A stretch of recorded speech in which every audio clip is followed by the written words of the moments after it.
Tenemos un invitado muy especial, es uno de los más grandes evangelistas a nivel mundial.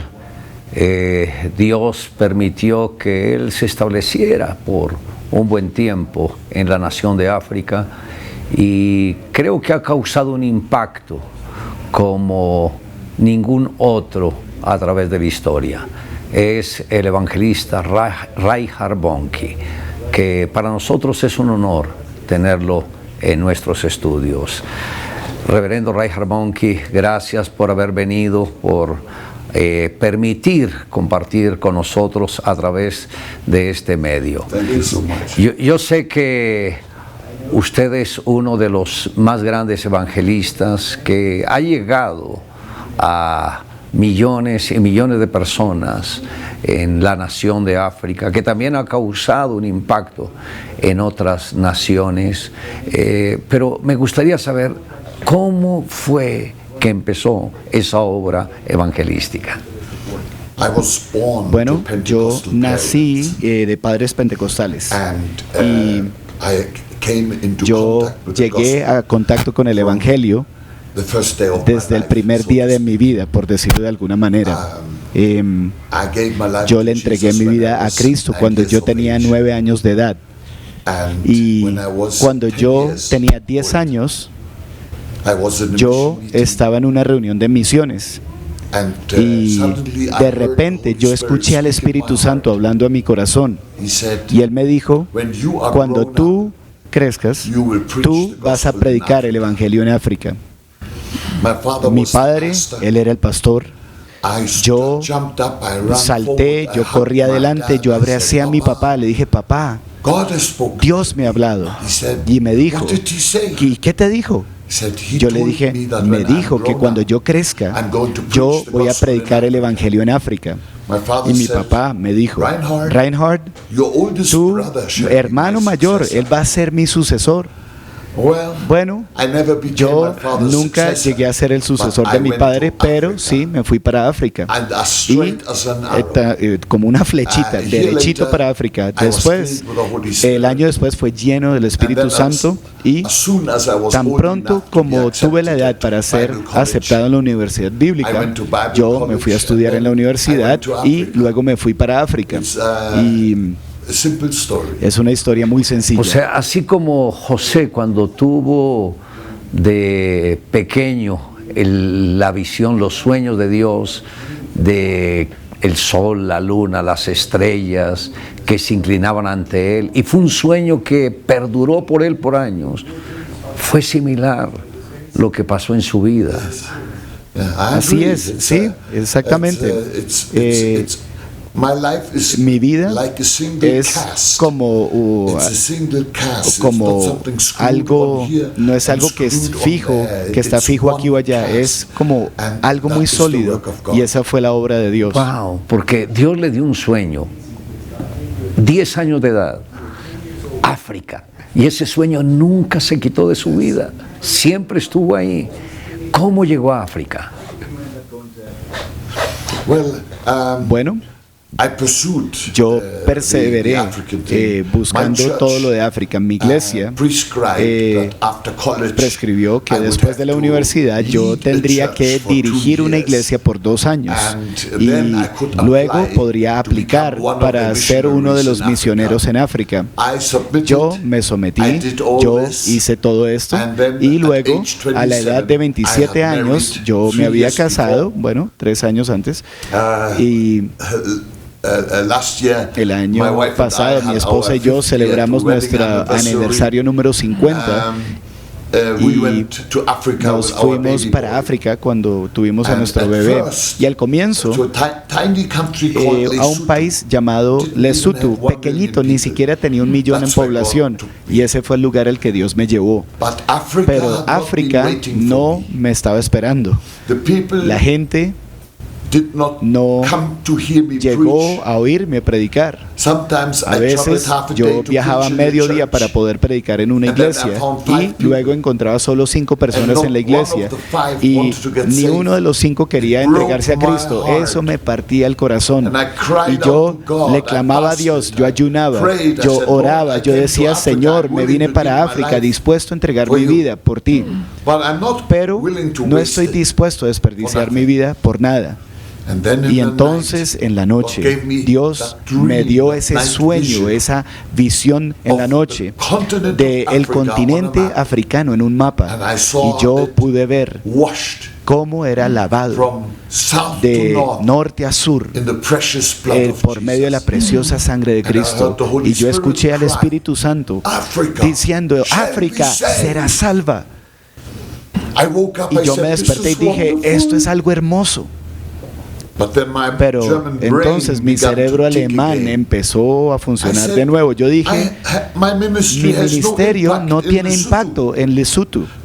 Ahora escucho a Dios decir: África será salva. Es todo un continente. Yo debía haber comido una banana que estaba podrida o algo, pero Dios me dio ese mismo sueño en 4 noches consecutivas. Y después de la 4ª noche, yo le dije a mi esposa: yo creo que Dios está tratando de decirme algo. Entonces me fui de Lesotho, empecé el ministerio de Cristo para todas naciones. Me mudé de Lesotho a Sudáfrica, a Johannesburgo en Sudáfrica, junto al ladito del aeropuerto. Ahí nos dejaron todas nuestras pertenencias en la calle, nos la tiraron y me quedé sentado ahí en una de las cajas. Nunca olvidaré esa escena. Y yo dije: Dios, África será salva, será salva. Pero yo no tenía ni idea cómo lo podría hacer. Yo no sé cómo empezar. Y yo me sentía muy solitario, me sentía como un pedacito de polvo que estaba siendo soplado por el universo. Y entonces, después de un par de semanas, Dios empezó a hablarme y me fui a Botswana, que es una nación en la frontera al lado de Sudáfrica. Me fui para allá por otra razón y caminé del aeropuerto a la ciudad, y de repente pude ver un estadio al lado derecho. El Espíritu Santo vino sobre mí y el Señor me dijo: tú predicarás mi palabra ahí. Uy, yo dije: Señor, yo siempre he querido predicar en un estadio, pero la gente nunca ha ido. Si tú lo dices, pues yo lo haré. Y yo renté ese estadio y me fui de iglesia en iglesia diciendo: mi nombre es Reinhard Bonnke. Hoy y por semanas voy a empezar una cruzada en ese estadio nacional de Gaborone. Por favor, coopérenme. Y ni uno solo me apoyó. Bueno, sí, uno cooperó, pero me dijo que solo tenía 40 personas, 40 personas en su iglesia en los fines de semana. Él fue el único. Todos los demás se rehusaron. Y luego me desperté y dije: Señor, tú dijiste que yo predicaría el evangelio en ese estadio. Yo haré la predicación y tú traerás a la gente. Y 4 semanas después yo llegué. La primera noche tenía 100 personas allí. Yo me sentí muy desilusionado, pero empecé a predicar. Y de repente, 10 minutos después de empezar la predicación, alguien empezó a gritar: acabo de ser sano. Otro y otro y otro también. Y yo pensé: esto es algo curioso. Yo ni siquiera prediqué de sanidad. Y entonces aprendí mi primera lección.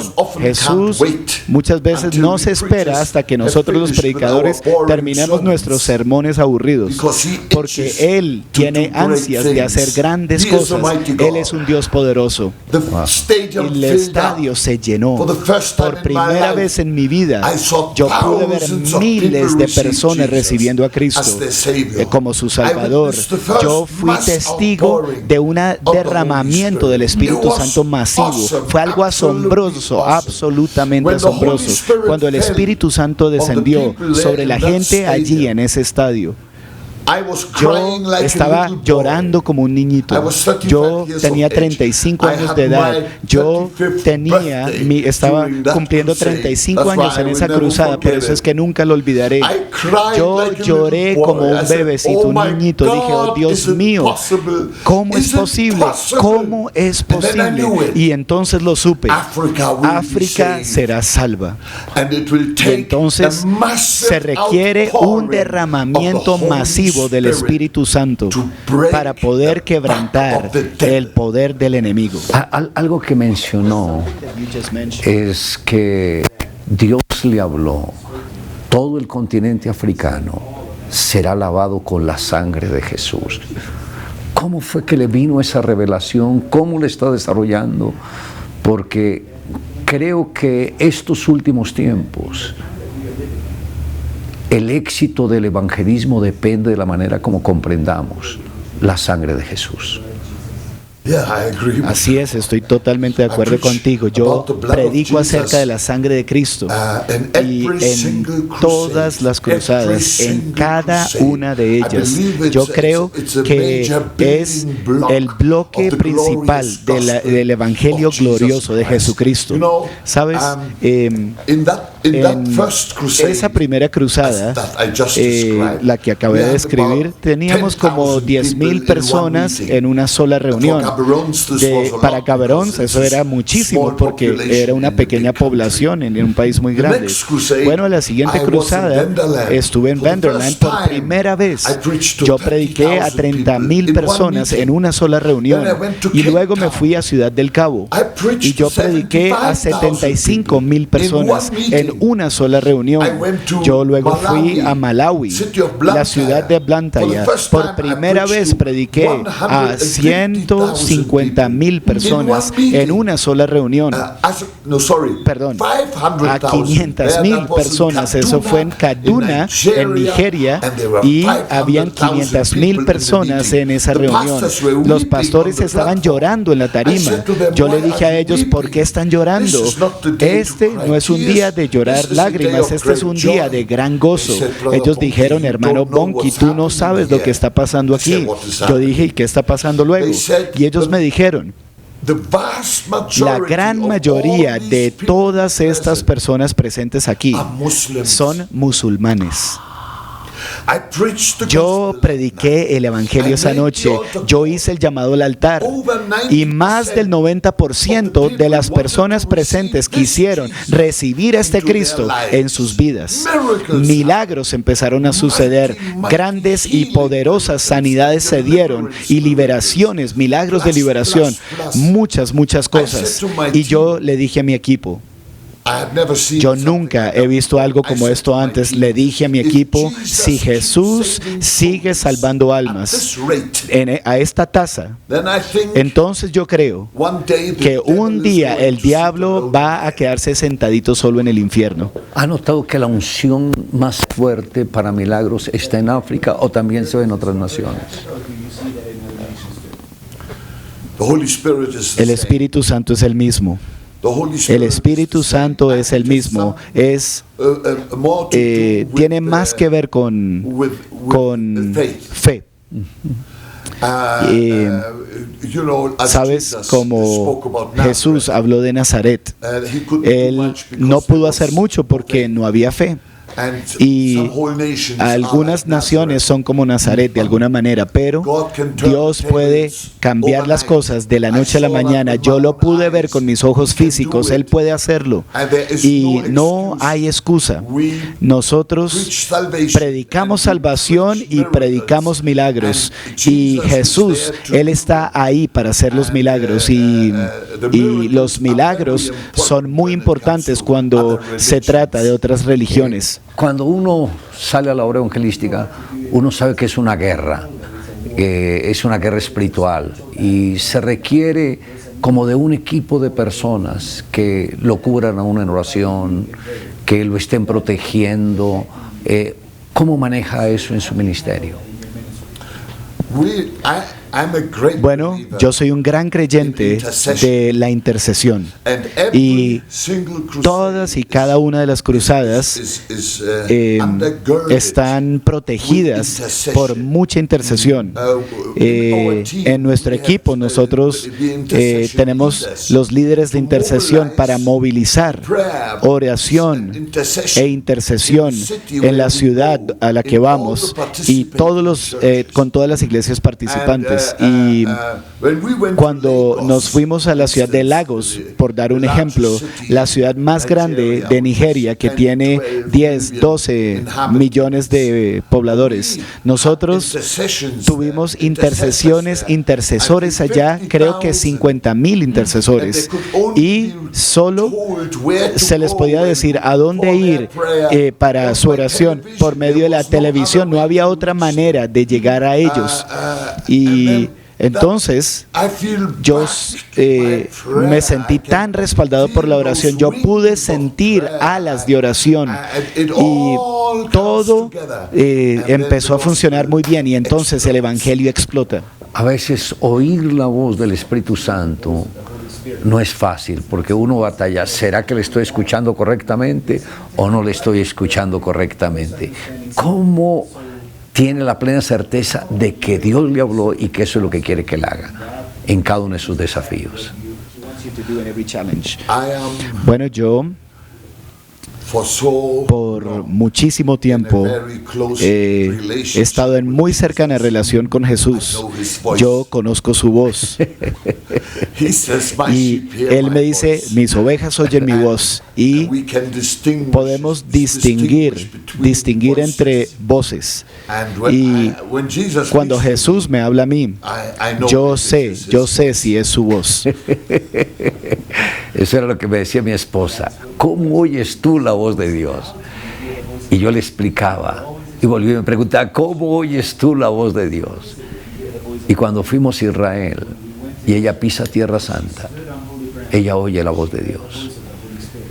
Llevamos 18 años, ella lleva ya 18 años en el ministerio, y el Señor le dijo, lo que has vivido ha sido simple preparación. Tu ministerio hasta ahora comienza.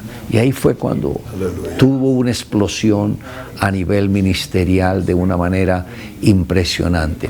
Cuando uno escucha las cifras de conversiones en África, de más de 1 millón de personas que aceptan a Jesús, eso es algo que se escapa de la mente de cualquier líder cristiano, de cualquier pastor, porque muchos en Estados Unidos, Europa, Latinoamérica no ven conversiones de esta magnitud. ¿Cómo llegó a tener ese número de conversiones tan poderoso? Porque es sin precedentes. Creo que eso es único en la historia. Cuando estaba en Lesotho, prediqué a grupos muy pequeños, de 5 personas, de 10 personas, de 50 personas. Me preguntaban, ¿por qué tienes reuniones tan pequeñas? Me decían. Yo dije, no lo sé. No lo sé. Cuando yo predicaba a 1.600.000 personas justo enfrente de mis ojos, gente me preguntaba, ¿cómo es posible que tantas personas vengan a escucharte? Yo les respondí lo mismo, no sé. Aún no sé la respuesta. Lo único que sé es que Jesucristo dijo, cuando yo sea levantado, yo atraeré a todos los hombres a mí mismo. Y yo descubrí que la cruz del Calvario es el imán, el mayor imán que existe, que atrae a la gente. Y yo pude ver cómo empezó ese poder del Evangelio, del Espíritu Santo a atraer a la gente. Y es algo hermoso. Lo que yo aprendí en esa reunión, cuando tuvimos 1.093.271 personas registradas como decisiones. It suddenly struck me that God can shrink time. Se puede reducir el tiempo. Yo no había visto tantas personas salvas en los 20 años previos. Ahora, de repente, más de 1 millón de personas, Dios puede comprimir el tiempo. Entonces, ¿y qué de Colombia? Con 47 millones de personas, habitantes, ¿cuánto tiempo tomaría alcanzar a Colombia plenamente? Yo diría, cuando se trata de Dios, 47 días nomás. Y en Estados Unidos, bueno, tú sabes, puede ser salva en tan solo un año. Si Dios puede comprimir el tiempo. Eso es mucho más allá de lo que podemos entender, pero yo confío en este Dios poderoso al que le servimos. Yo he visto que Él ha hecho cosas en mi ministerio y aún así yo siempre siento que yo tan solo soy uno de los siervos de Dios, uno entre 1 millón. ¿Hubo algún momento en que se sintió frustrado y pensó, me equivoqué al venir a África?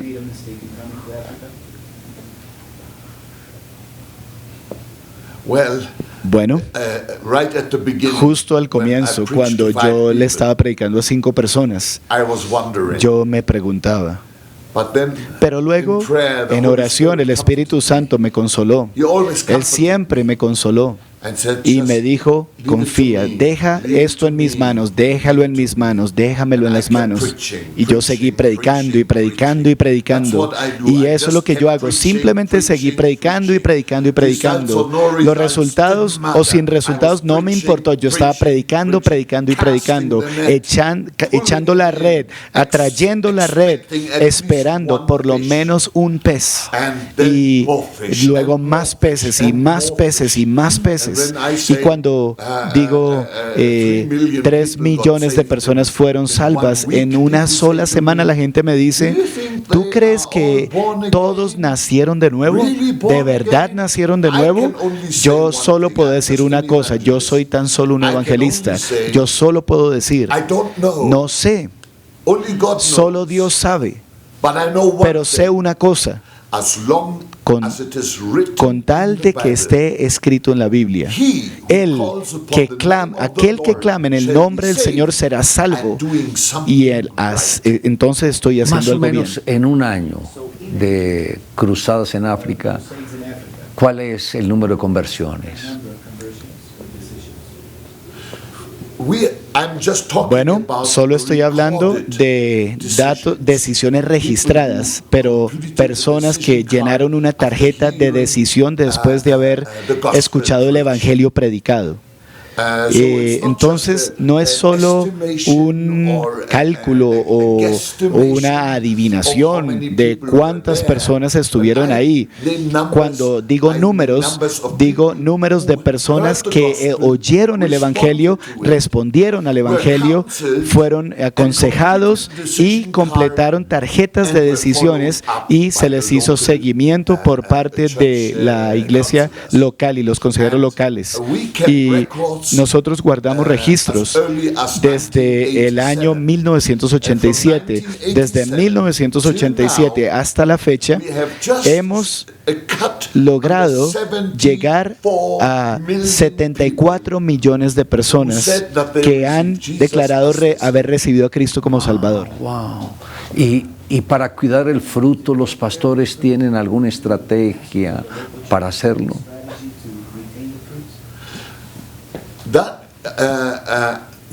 Sabes, yo soy un evangelista. Yo tengo mis cruzadas y después de las cruzadas, cuando se trata de pasar a los nuevos conversos a las iglesias locales, ellos reciben las tarjetas y le hacen seguimiento a la gente. Algunas iglesias son muy buenas en hacer ese seguimiento. Tienen que a veces empezar cientos de nuevas iglesias para poder acomodar a todas esas personas que se convirtieron. Otras no hacen un buen seguimiento, no hacen ese buen seguimiento y no les queda nada y culpan al evangelista. Y a mí eso no me importa, no me importa que me culpen, pero el evangelio será predicado y yo haré mi partecita juntamente con todos los demás. Los 5 ministerios apostólicos hay. El evangelista es solo el 20%. El 80% necesita entrar en efecto también. Todos necesitamos entrar en efecto. Nadie se puede ser autosuficiente. Nos necesitamos los unos a los otros para establecer a la gente en la fe. Algo que hemos visto que cuando predica es como si tuviera una trompeta en su pecho. ¿Siempre ha tenido ese timbre de voz tan fuerte? Bueno, sí, yo antes cantaba mucho. Yo cantaba cuando era más joven. La gente me decía que era buen cantante, pero luego llegué al punto en el cual tuve que escoger: o simplemente soltaba o me cuidaba la voz. Y cuando estaba en las cruzadas, bueno, las cruzadas al comienzo eran de 3 semanas, sin descanso, sin un lunes libre, todos los días, y luego lo reduje a 2 semanas. Entonces digamos que después de una semana a veces me quedaba bastante ronco. Yo no podía cancelar una cruzada, así que yo empecé a predicar con voz ronca, y así la voz se me volvió tan ronca como lo es en la actualidad, pero yo me siento muy feliz. Me siento muy feliz de que sea así. Una persona con la edad que usted ya tiene, 73 años, puede pensar: es tiempo de jubilarme, voy a tomarme un descanso. Pero cuando uno lo ve predicando, ve ese fuego, esa pasión, esa llama. ¿Siempre ha mantenido ese fuego así?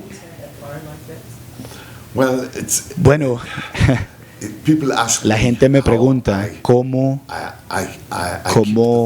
mantengo ese fuego ardiendo por tanto tiempo, pero no mantengo el fuego ardiendo. El fuego me mantiene a mí ardiendo. Y no se vuelve más débil, sino que es algo divino, como que no puedo, está ahí en todo momento, y lo siento, lo puedo sentir en todo momento. Y yo ahora tengo 75 y bueno, ya estoy un poquito más lento físicamente, ya no tengo esa fuerza física que tenía en años más jóvenes, pero en mi espíritu sí me siento así. Mi espíritu nunca envejece, solo el cuerpo envejece. Ha vuelto a su nación y ha predicado allá. ¿Cómo lo han recibido? Sí, claro que sí. Yo he ido bastante, constantemente, porque mucho de nuestro apoyo para lo que hacemos en África viene de Alemania. Los cristianos alemanes me han ayudado de manera tremenda, y yo debo decir que he estado predicando en los estadios en Berlín. Me sentí muy impactado. Yo predico el Evangelio y me dicen: en Alemania no es como en África, la gente no es tan fácil de que se muevan. Pero te digo, he predicado el Evangelio, y esto es lo que he visto con mis ojos y lo que los demás vieron también. Cuando hice el llamado al altar en ese estadio, yo pude ver a la gente saltar las bancas de las sillas para llegar adelante. No es que querían correr. No podemos decir que la gente ha rechazado el Evangelio. Es lo contrario, diría yo. Es que nunca han escuchado el Evangelio. Necesita ser predicado, porque toda generación necesita nuevos. Tiene que haber una regeneración. ¿Qué se requiere para que personas que sienten el llamado al evangelismo puedan moverse en esa dimensión, con ese fuego, con esa pasión y con esa visión? Bueno, yo creo que el Espíritu Santo es la llave de todo. Yo siempre digo, que entre menos tengamos del Espíritu Santo, pues más tortica y cafecito necesitaremos para que la gente venga a la iglesia. Yo no estoy en contra de que se sirva torta y de que se dé café, me gustan ambas cosas. Lo que estoy diciendo es que el Espíritu Santo, Él no tiene sustituto alguno. Nosotros necesitamos al Espíritu Santo y Dios me dio versos de revelación en su palabra. Eso impactó mi mente por completo y la verdad me tomó. Yo aprendí de verdad a creerle a Dios, aprendí a confiar en el Espíritu Santo y yo supe que Jesús siempre está conmigo. Por ejemplo, a mí me enseñaron en la iglesia cuando era joven que oráramos: Jesús, por favor, ven en medio nuestro, ven en medio nuestro. Y de repente el Espíritu Santo me habló. Y Él me dijo, solo alguien que no esté bien de la cabeza le pide a alguien que venga, que nunca nos ha dejado, porque Jesús dijo: nunca os dejaré. Yo no necesito pedirle a Él que venga. Él está aquí. Aún en la medida que hablamos, está aquí. Él está aquí. Así que esto resolvió muchos problemas para mí. Yo ya no necesité orar para que Él viniera. Yo empecé a orar por las almas. ¿Sabes?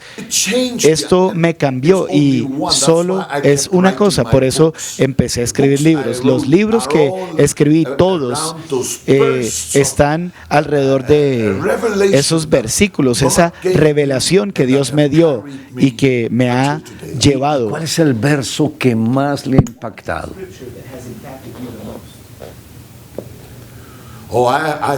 Bueno, yo amo Lucas 4:19. El Espíritu del Señor está sobre mí porque Él me ha ungido para predicar el Evangelio.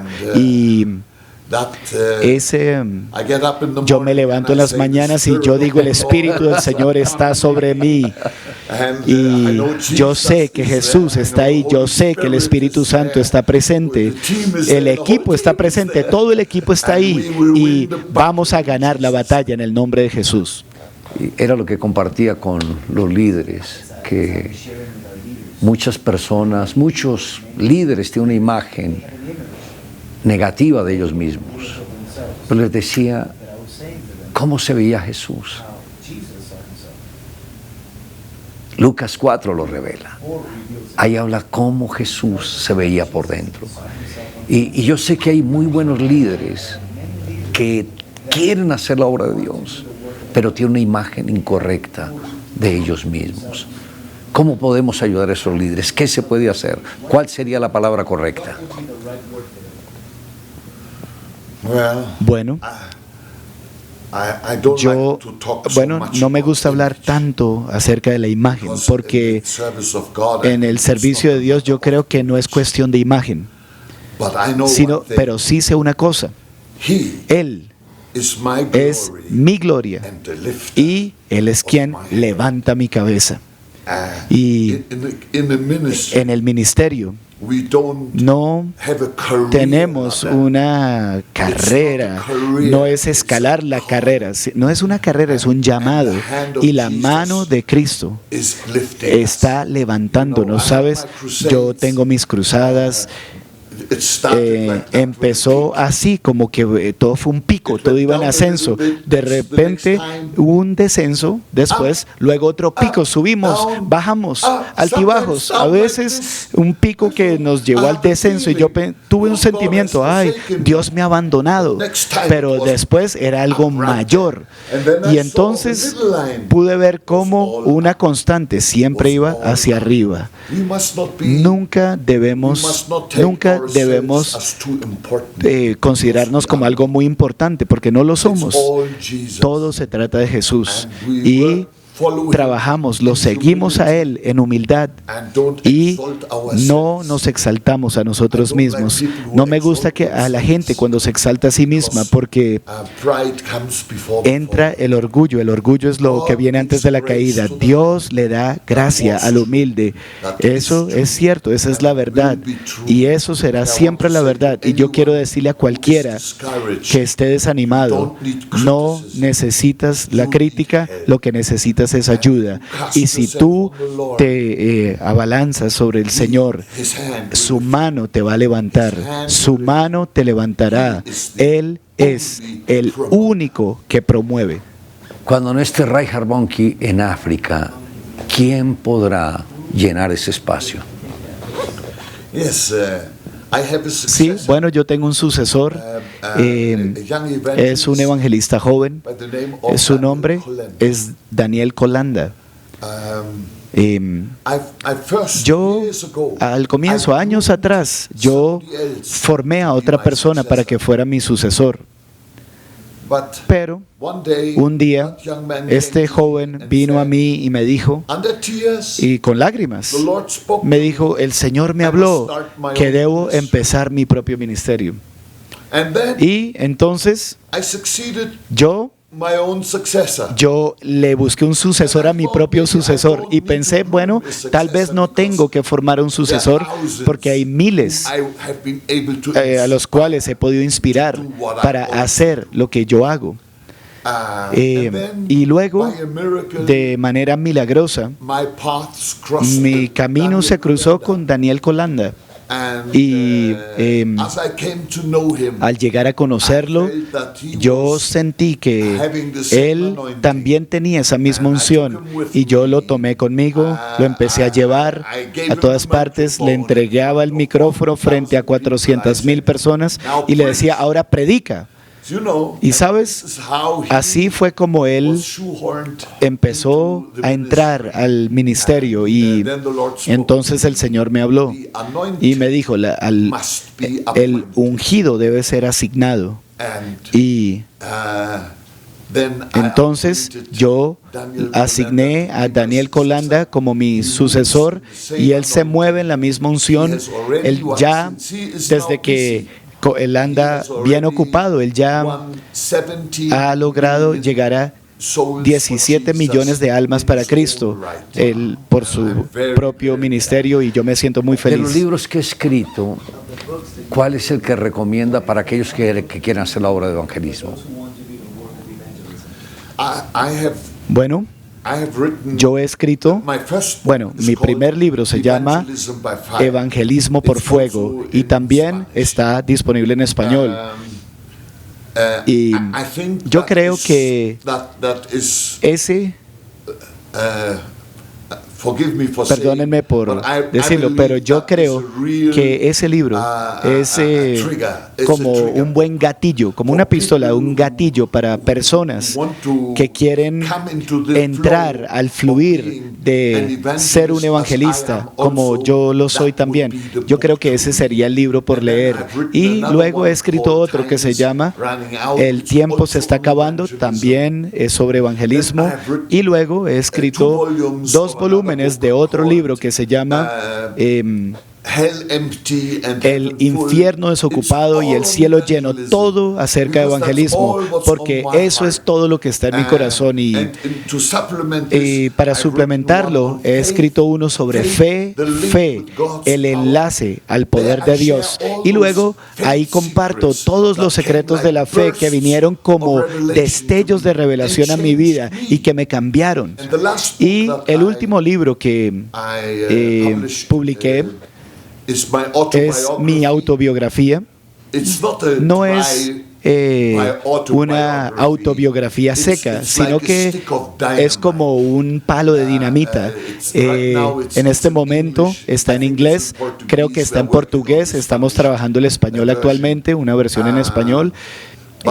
Pero yo creo que cualquiera que se lleva a estudiar esos libros, de verdad tomando toda la carnecita que proviene de la palabra de Dios, yo creo que esto va a encender corazones, sin duda alguna. Wow.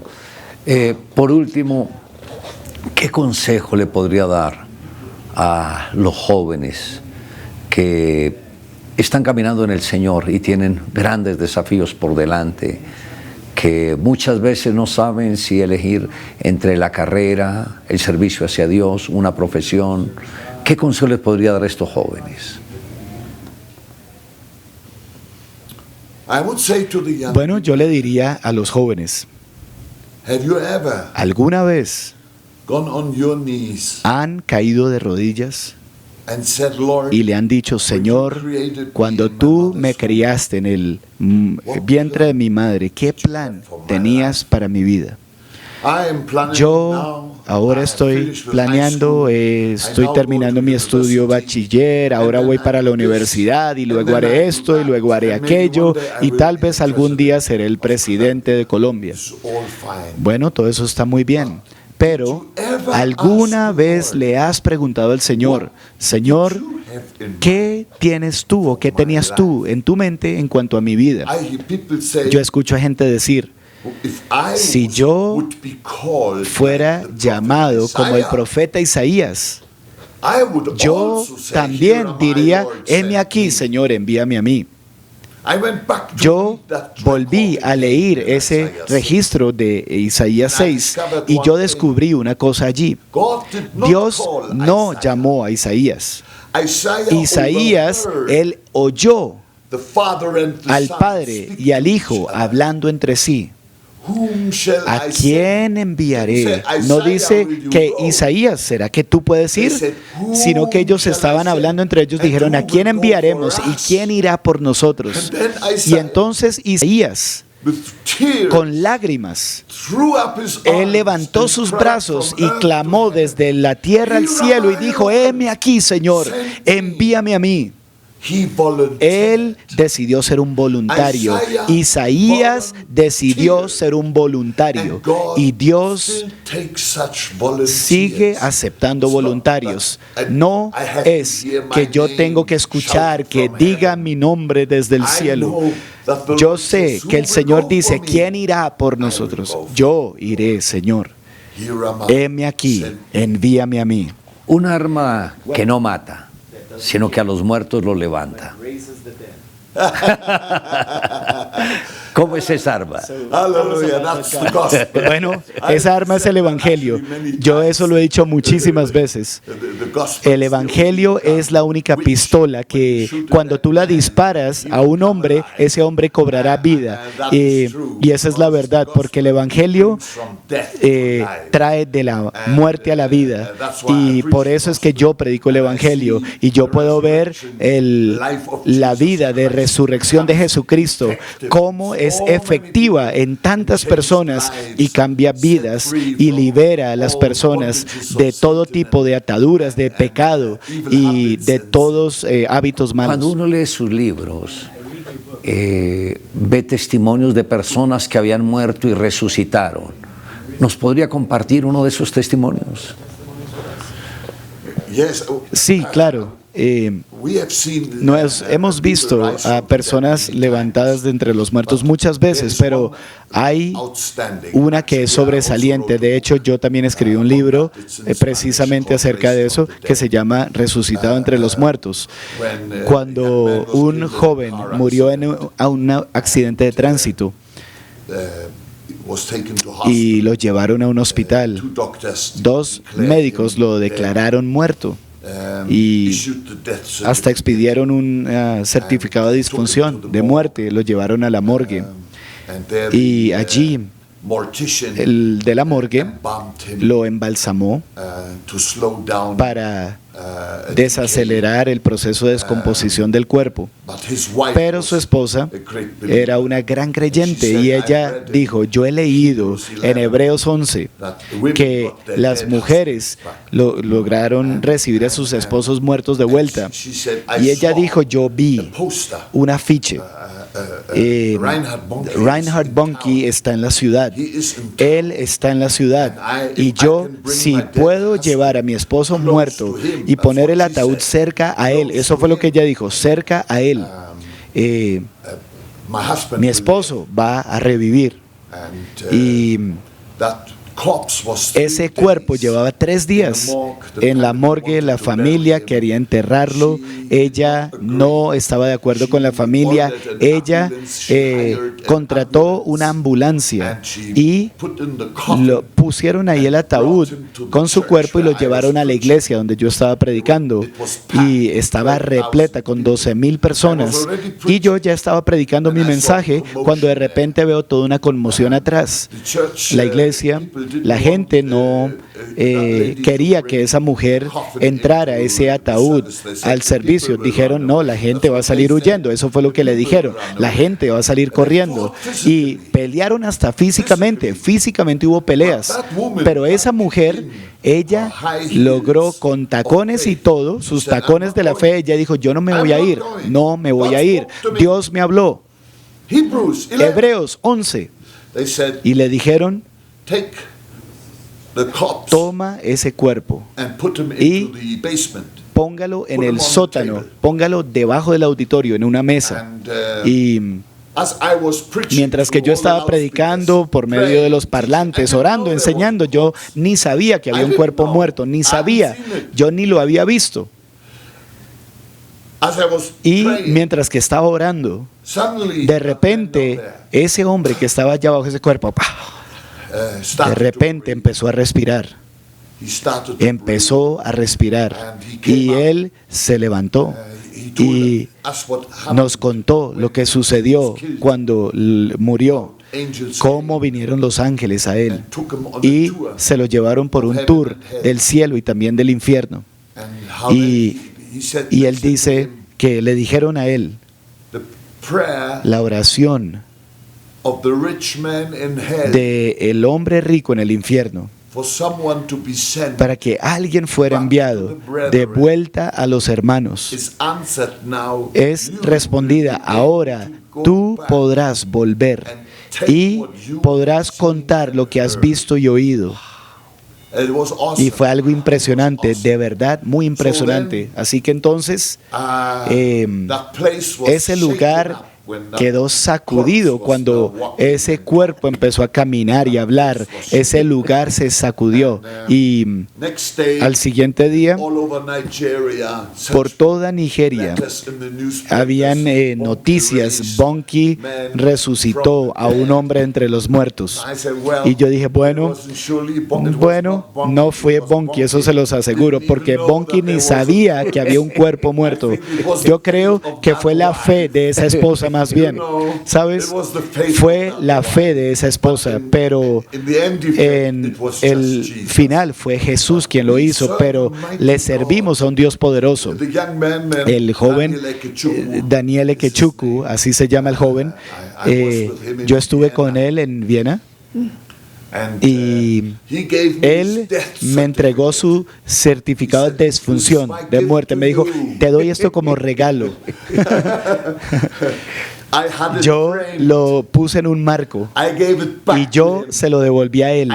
Y yo le dije, ese certificado de defunción no va a colgar en mi pared, que cuelgue en tu pared, que todos puedan saber el Dios poderoso que obra milagros, el milagro que ha hecho Jesús en tu vida. Aleluya. Y en Austria hubo un congreso, estábamos predicando allá, y hubo un congreso de esoteristas, de personas esotéricas, espiritistas y esotéricos, y ellos leyeron que un hombre en una de mis reuniones fue resucitado entre los muertos. Entonces ellos querían que él, lo llamaron y le dijeron, ¿puedes venir y hablarnos? Todos esos brujas, ¿puedes venir y darnos una conferencia? Él vino a mí y me dijo, ¿será que voy? Yo le dije, claro que sí, ve, habla, predícales a Cristo, predica. Él fue allá, le hicieron preguntas, él les respondió lo que vio, lo que oyó, predicó el evangelio, hizo llamado al altar. Muchos recibieron a Cristo como su Salvador. Yo creo que cientos de miles de personas fueron salvas como resultado de ese testimonio, porque lo tenemos en video. Cuando él empezó a respirar, es algo documentado que va de la mano con ese libro. Tremendo testimonio. Pastor Reinhard Bonnke Bonke, podríamos quedar acá todo el día compartiendo. Es tremendo, de verdad, que una entrevista con usted uno no se cansa. Hay tanta riqueza, tanto que tiene para compartir, pero gracias por haber venido, gracias por compartir, gracias por abrir el corazón y gracias por bendecir nuestra nación. Algunas palabras finales, Pastor Reinhard Bonke. Claro que sí, muchísimas gracias, Pastor Castellanos. Yo me siento muy agradecido por la invitación de estar aquí en tu programa.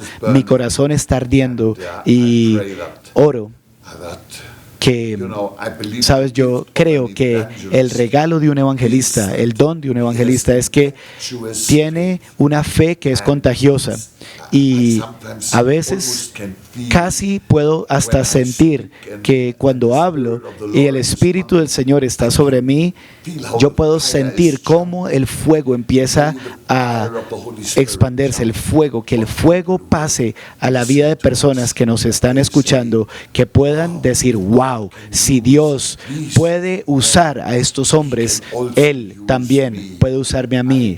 Yo no pido aplausos, yo nunca pido aplausos, pero quiero que la gente pueda ver las posibilidades que tienen en Dios cuando al verme a mí puedan ver que tienen muchas posibilidades. Ese es el deseo de mi corazón y es el deseo que tengo para todos los que nos ven. Gracias, Pastor Reinhard Bonke, y gracias a ustedes por haber estado con nosotros en esta entrevista. Vamos a tener una palabra de oración por aquellos que de verdad tienen una necesidad y anhelan un milagro, pero voy a pedir que sea el evangelista Reinhard Bonke el que lee una oración por todos ustedes. Pastor. Señor, yo quiero agradecerte porque tú estás aquí como siempre estás. Tú has dicho, nunca te dejaré, nunca te abandonaré. Y yo te doy gracias, Señor, porque tú estás con todos aquellos que han visto esta entrevista. Señor, yo pido que tu palabra pueda caer en buena tierra.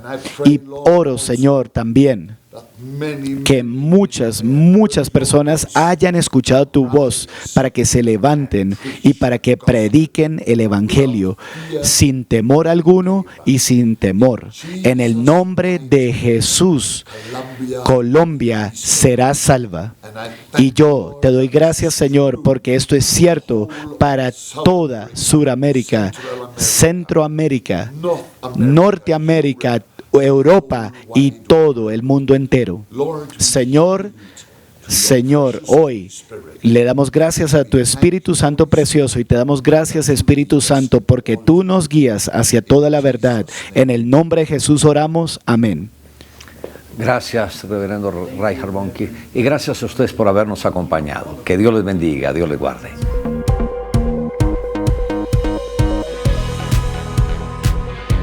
¿Cómo fue el proceso en su vida? ¿Similar al de Monique o diferente? Bueno, mi proceso fue diferente. Yo sí me hice una operación, pero también tuve que cambiar mi manera de pensar, porque hay muchas personas que se realizan este tipo de operación, pero su mente no cambia, entonces vuelven a recuperar el peso.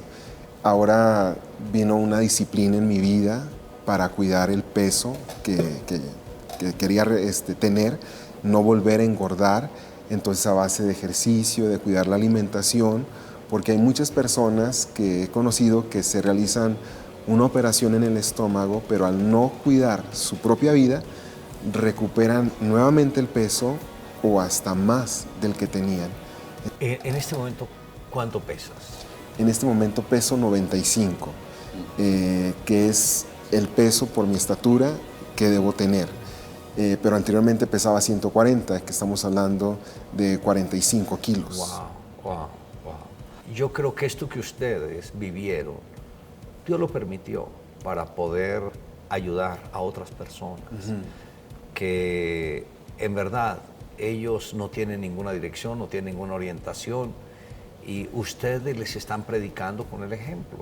Vean, lo logramos. Y es interesante que tú lo lograste de una manera y tú de otra, siendo el mismo matrimonio. Pudieron haber hecho los mismos ejercicios, la misma dieta, todo, pero hay ocasiones en que la dieta a uno le funciona y a la otra persona no, que creo que eso fue lo que tú viviste.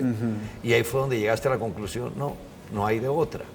Tengo que someterme a la operación, pero con la plena convicción de que tendrías que ser muy disciplinado de ahí en adelante. Así es. O sea, que es vencer la tentación, vencer los deseos, abstenerse de muchas cosas. Y creo que después de esa operación hay un periodo de lucha interna muy fuerte. Y también de descompensación del organismo. ¿Cómo te sentiste después de esa operación? Bueno, quiero compartirle que antes de hacerme esta operación, vine a una convención aquí y fue cuando empecé a orar y a pedirle al Señor que Él cambiara mi naturaleza. Se abrió la oportunidad de que me hiciera esta operación, pero yo oraba tanto al Señor y le decía, si tú no quieres que lo haga, tú detén todas las cosas, Señor, pero si tú me das la oportunidad, hice un pacto con Dios y las puertas se abrieron, se hizo la operación. Obviamente hay una preparación antes de que te operen, donde el médico, que es el cirujano y el le muestran los pros, los contras. Todo lo que puede pasar, entonces pues te hacen firmar donde tú estás seguro que te quieres operar y aparte todo un estudio para que tú califiques para la operación. Mi obesidad era mórbida, o sea, número 3, donde sí era candidato para esa operación. Entonces, después de la operación, pues uno come muy poquito, te sacias rápidamente, pero la mente está acostumbrado a comer más. Entonces, en 2 ocasiones me pasó que sentía la comida que se me quería salir y fue empezar a reprogramar mi mente, acostumbrarla a comer hasta que ya me sintiera saciado.